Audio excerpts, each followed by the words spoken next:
I'm not allowed to wear Steelers stuff at work anymore. I work at a casino in the area, and and this started out on Sundays when I first started working there. I was running all the drawings, and our employees during the football season, they're allowed to wear their favorite NFL team's jersey on Sundays.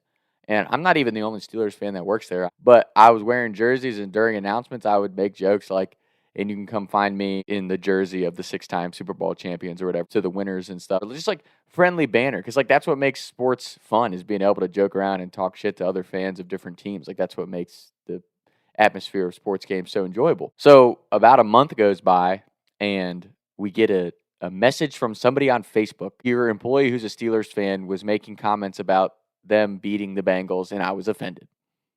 So they said, you can't make any more announcements about the Steelers. Like, okay, step one. Okay, like, do I fundamentally disagree with that because of how soft it is? Yes, but okay, I won't say anything else.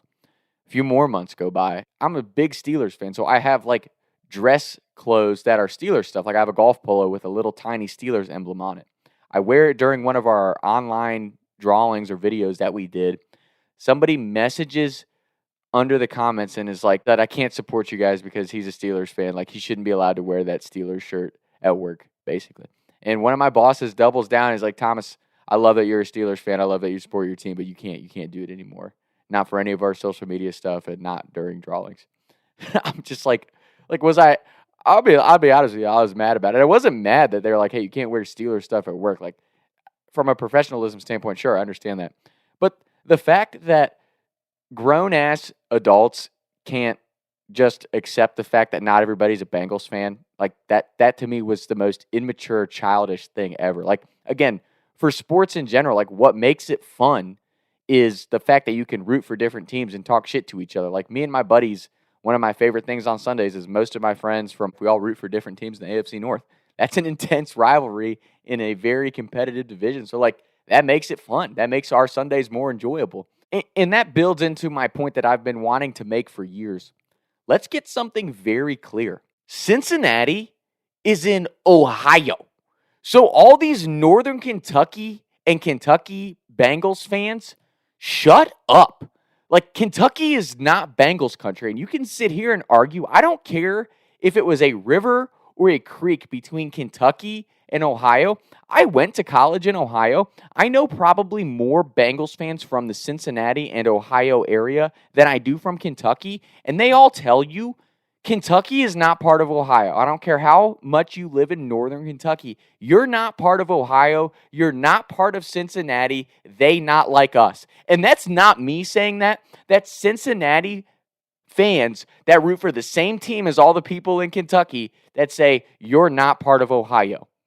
Don't be like that. It cracks me up that my entire life I have been berated by Bengals fans from Kentucky for being a Steelers fan. I will always be a proud, diehard Steelers fan because that shit runs in the family. That's a bloodline thing at this point. Second of all, the fact that your own fan base tells you you're not part of Cincinnati, you're not part of Ohio. What are we talking about here? Like, we live in the United States of America. I can root for any football team I want, and I'm not mad. It just cracks me up that these Bengals fans from Kentucky, they have to be the ones bringing all the inconsistency, the fair weatherness, all the people who bitch and complain. It's like I said, my buddies that live in Cincinnati or are from Ohio that root for the Bengals, they're diehards. Like, they had nothing but good things to say about Andy Dalton after all the years of mediocrity and you know, the fact that he was a really good guy and all this stuff. Like, my buddies from Ohio, diehard Bengals fans. Like, to the day that they died. They went through all the good, the bad, and the ugly, and now they finally have Joe Burrow, and good for them, right? But in the same breath, it's like these motherfuckers from Kentucky that bitch and complain about the Steelers just being a better organization. That's why they hate the Steelers. And it's really not that deep for me. Like, anybody who won't be friends with someone for the sports team they root for, that's the most ridiculous shit I've ever heard in my life. Like, that's a reflection on one of the bigger problems with society today. It's like, I want things my way, and I want you to see the world my way, or I'm going to cry and pout until you are kicked out or you accept what I want as life. Like, that's stupid, and it's ridiculous, and that's an issue with society in general. But again, Kentucky is not Bengals country. It's really not. Like, who's the most famous person from Kentucky in our era? Oh, yeah, Jack Harlow. Jack Harlow is an outspoken Steelers fan. He's a Steelers fan for the exact same reason that I am, and it's because his dad was a Steelers fan. He damn near teared up on ESPN talking to Ryan Clark. He's got to meet one of the early 2000s Steelers names. Like, that's the kind of aura that goes with Pittsburgh. And let's go a step farther. Churchill Downs, probably the granddaddy of all organizations in Kentucky because the Kentucky Derby. Their color and emblems, when they redesigned in 2020, they went to black and gold. I didn't do that. That ain't my fault. And then let's go John Calipari, who was like the reason Kentucky was still relevant despite all the NCAA tournament chokes. Calipari is a diehard Steelers fan. So it's like you really take a step back, and all these people in Kentucky are like, bro, you never rooted for the local team, bro. You never support the community. Cincinnati's not part of your community. You're from Kentucky. And what have the Bengals done for Kentucky? They left Georgetown College to move training camp back across the river to Ohio. So, like, really, let's evaluate. The issue with Cincinnati in itself is the fact that you have all these people from Kentucky that want to be Bengals fans, but they don't really, they're not diehards. They're not loyal to it. Like, they don't get it. And I'm not saying there aren't some good Bengals fans in Kentucky. Like, I have a few buddies from high school that I promise you are some of the most loyal Bengals fans ever. And like I said, I'm talking overall big picture, big perspective here. But, like, for all the shit that we hear from AFC North fans, don't get me wrong, the Steelers, like, I get it, dude. I would hate the Steelers too. Like, a bad season for the Steelers is 9-8 wild card spot. Like, that would fucking piss me off too. But what I have no remorse for is all the Cincinnati fans who they beat us, like, what, 2 out of the last 14 years, and you just fucking hear about it and hear about it and hear about it. And it's like, you're not even from Ohio. You live in Kentucky. This is an open football state. I don't care who you root for. I damn near have seen Seattle Seahawks fans in Kentucky. Like, there's no professional football team in Kentucky. The Bengals might be the closest one, but the one closest to you doesn't even accept you as a fan.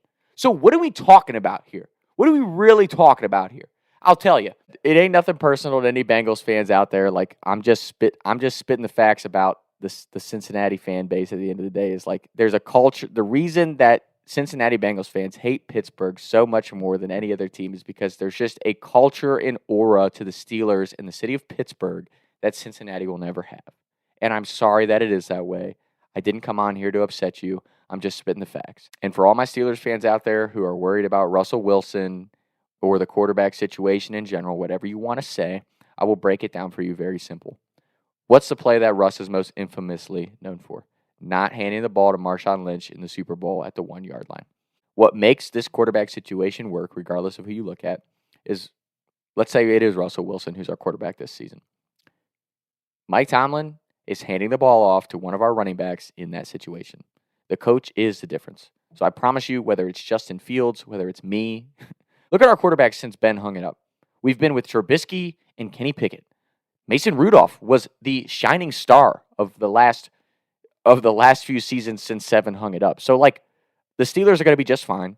I'm not saying we're going to win in the division because Cincinnati is damn good this year. But I promise you, the Steelers will find a way to have a winning record and make the playoffs because that's just what the Steelers do. So that's my podcast today. Again, Cincinnati fans, not that deep. I'm not trying to piss you off. But we have to look at it and say the facts. Kentucky is not in Ohio. So all of you Bengals fans who want to be a part of the Cincinnati vibe, move to Ohio because nobody in Kentucky is actually part of Bengals Nation. And listening to the fucking facts from your own fan base, like, Kentucky is not in Ohio. Cincinnati is Ohio, not Kentucky. So that's just the reality of the matter. And like I said, ask Churchill Downs and Jack Harlow. That's pretty much 90% of what you need to know about Kentucky. And they're Steelers fans. So, talks with Tom. Taking shots by the lake till I can't even breathe no more. See no more. I was riding around town thinking to myself, is it gonna get easier? I'll be up and away up the street and bake, but I can't even breathe no more. What's it to me? What can I see? Antonio Brown hit tanked the Steelers Super Bowl run. The Reggie Nelson hit when they fucking blew Lev's MCL. Like, you could go through tick for tack and find AFC North hits that cost one of the AFC North teams the potential Super Bowl run. the Bengals still would have had to beat all the teams that followed that wild card matchup against the Steelers, and I promise you, they would have choked just like they have every other year. There's a reason that they're the ringless franchise of the division.